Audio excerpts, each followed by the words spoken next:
बीते 24 तारीख को इस देश का एक लीजेंडरी एक्टर धर्मेंद्र हम सबको अलविदा कह गया। धर्मेंद्र जी की पर्सनालिटी बॉलीवुड के हीरो में बिल्कुल अलग थी, बड़ी रिस्पेक्ट थी उनकी, करोड़ों करोड़ों उनके फॉलोवर थे, लोग उनकी एक झलक पाने को तरसते थे और धर्मेंद्र हमेशा अपने प्रशंसकों के बीच घिरे रहना चाहते थे और घिरे रहते भी थे वो, और बहुत ही ले मैन की तरीके से हमेशा वो अपने प्रशंसकों से, अपने फैन से मिलते थे। लेकिन ऐसा क्या हो गया कि उनकी मृत्यु के बाद, उनकी डेथ के बाद रातों रात बड़े गुपचुप तरीके से सवेरे अर्ली मॉर्निंग ना किसी को खबर, ना उनके प्रोटोकॉल्स, और उनका अंतिम संस्कार कर दिया गया। देखिए, ये देओल परिवार की बात है। देओल परिवार का एक निजी मामला था कि उनके पिताजी की डेथ हुई, सनी देओल, बॉबी देओल या उनकी और फैमिली के लोग क्या चाहते थे, लेकिन कहीं ना कहीं जो सोशल मीडिया पे और चैनलों में चल रहा है कि इतने बड़े कलाकार के साथ न्याय नहीं हुआ, और अंतिम समय पर उनको जो उनकी लेगेसी थी, जो उन्होंने कमाया था इतने साल फिल्मों में काम करके एज ए कलाकार, उनको उस तरीके से अंतिम विदाई नहीं दी गई। धर्मेंद्र जी पद्म विभूषण थे, और पद्म विभूषण या पद्मश्री का प्रोटोकॉल होता है। नियम ये कहलाता है कि इनके परिवार वालों को, धर्मेंद्र के परिवार वालों को जिला प्रशासन को बताना चाहिए था, और जिला प्रशासन सारे इंतजाम करती, उनको भारत के तिरंगे में उड़ाया जाता और गार्ड ऑफ ऑनर दिया जाता, प्रॉपर तरीके से सलामी दी जाती, और चूँकि देश के एक बड़ा नाम था और उनको ससम्मान विदा किया जाता। लेकिन ऐसा क्या हो गया कि देओल परिवार इतना ज़्यादा गुपचुप तरीके से करना चाह रहा था। मैंने वीडियो देखा तो मुझे भी बड़ा विचलित हुआ मैं, कि चूँकि मैं धर्मेंद्र जी से मिला था 2004 के चुनाव के वक्त, तो मुझे भी लगा कि बहुत ही रॉयल पर्सनालिटी, धर्मेंद्र और विनोद खन्ना दोनों से ही मैं मिला, बहुत ही रॉयल पर्सनालिटी, देख के लगता था कि हीरो है। आज के हीरो की तरीके से नहीं, मतलब वो खाते पीते बिल्कुल स्मार्ट खूबसूरत आदमी, उसके साथ ऐसे कैसे हो सकता है कि उसकी अंतिम यात्रा में बहुत सेलेक्टेड चुनिंदा लोग हों, बॉलीवुड के कुछ लोग गए हो। क्या ये सनी देओल की कोई मीडिया के प्रति गुस्सा था?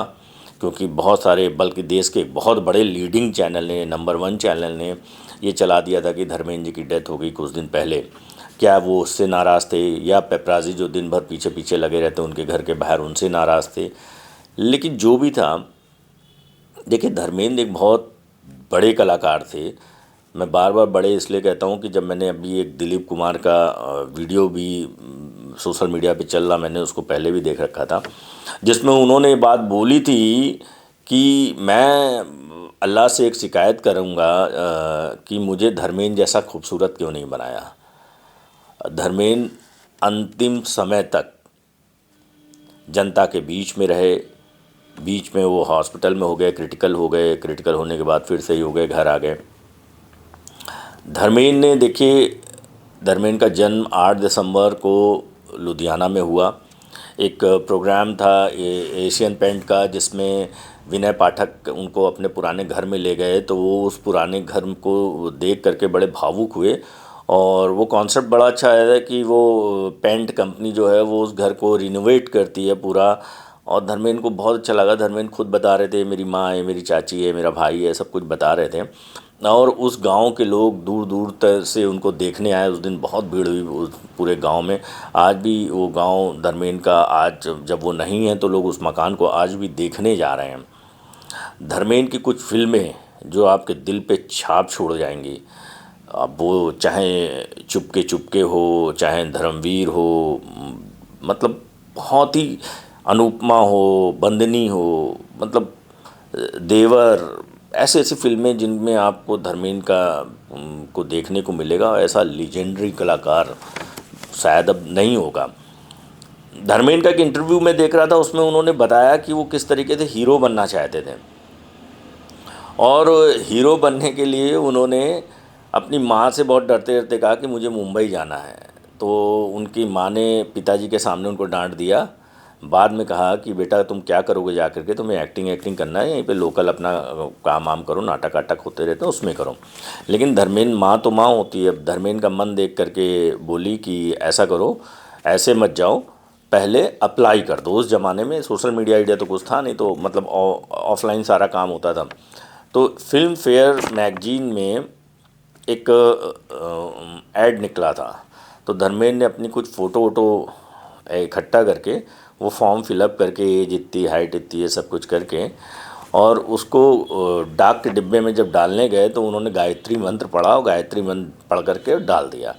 और शायद वो गायत्री मंत्र काम कर गया और थोड़े दिन बाद धर्मेंद्र को मुंबई से बुलावा आ गया।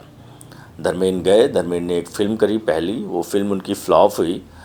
दिल भी तेरा हम भी तेरे करके फिल्म थी, वो उनकी फ्लॉप हुई, लेकिन धर्मेंद्र के लिए रास्ते खुल गए और धर्मेंद्र ने उसके बाद बैक टू बैक बहुत बड़ी बड़ी फिल्में करी।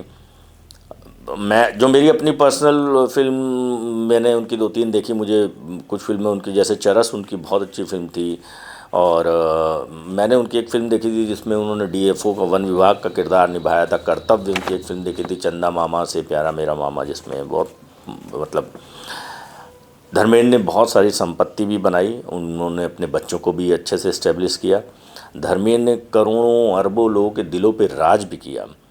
लेकिन धर्मेंद्र की ये विदाई अंतिम, आज ना मेरे ना पूरे देश के लोगों में बस एक चर्चा का विषय है कि इतनी गुमसुम सी विदाई कैसे होगी धर्मेंद्र जैसे लीजेंडरी कलाकार की। क्या उनका उनको उनको पूरा हक था कि वो राजकीय सम्मान पाते, उनको पूरा हक था कि वो सैकड़ों लोगों, उनके प्रशंसक उनके साथ चलते उनके अंतिम घाट तक, उनको पूरा हक था कि अपने प्रशंसकों के बीच एक बार अंतिम दर्शन वो देते। ऐसा क्यों नहीं हुआ, ये एक बड़ा यक्ष प्रश्न बन गया। इसके लिए देओल परिवार को सामने आना पड़ेगा और बताना पड़ेगा कि धर्मेंद्र जैसे महान कलाकार को उनके प्रशंसकों से दूर क्यों रखा गया। क्या कोई पारिवारिक वजह थी, या धर्मेंद्र देओल परिवार का मीडिया के ऊपर गुस्सा?